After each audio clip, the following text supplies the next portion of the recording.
I'm Chris with Life is Storytelling, and I recently beat Sword of the Sea, the latest game from Giant Squid Studios. They made Journey, they made Abzu, as well as a few other titles. You definitely see that in the DNA of this game. It is available to play on the PlayStation Plus. I think it's called Extra subscription, the middle tier, and of course you can just buy it outright. But let's talk about it.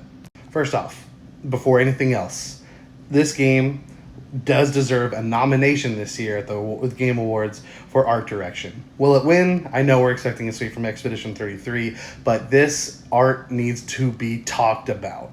It is breathtaking. It is gorgeous, every frame of this. Even when I know a lot of this I have is just like the water, like the ocean when you're actually making the change in the world. But even when it's just the sand, it is gorgeous. The way you interact with the world, the way the song, the music, the sound, the haptics of your controller, everything works together to just really bring you into an experience that I think is going to stand out, at least in terms of indies for this year.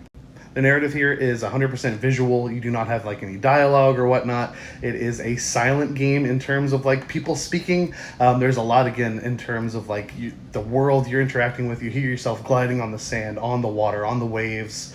Animals you interact with and make their noises and stuff like that. And then of course the music and just like the world itself.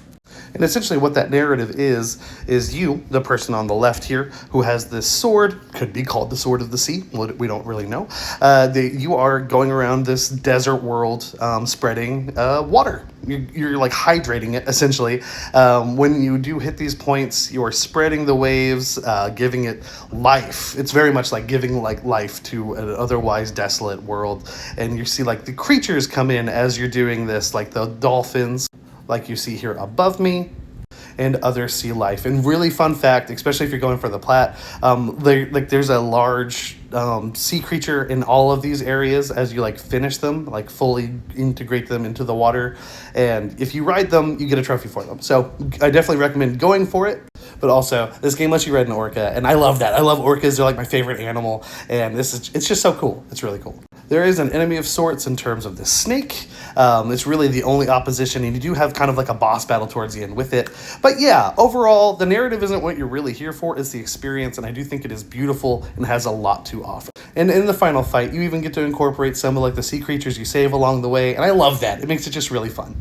But overall, I give it a strong 8 out of 10. Visually, experience-wise, there's so much there. Narratively, I did enjoy it. It could have been a little bit richer, but I'm not disappointed in any way. But let us know what you think if you've played it. For more news, reviews, and all things nerdy, please give us a like and a follow.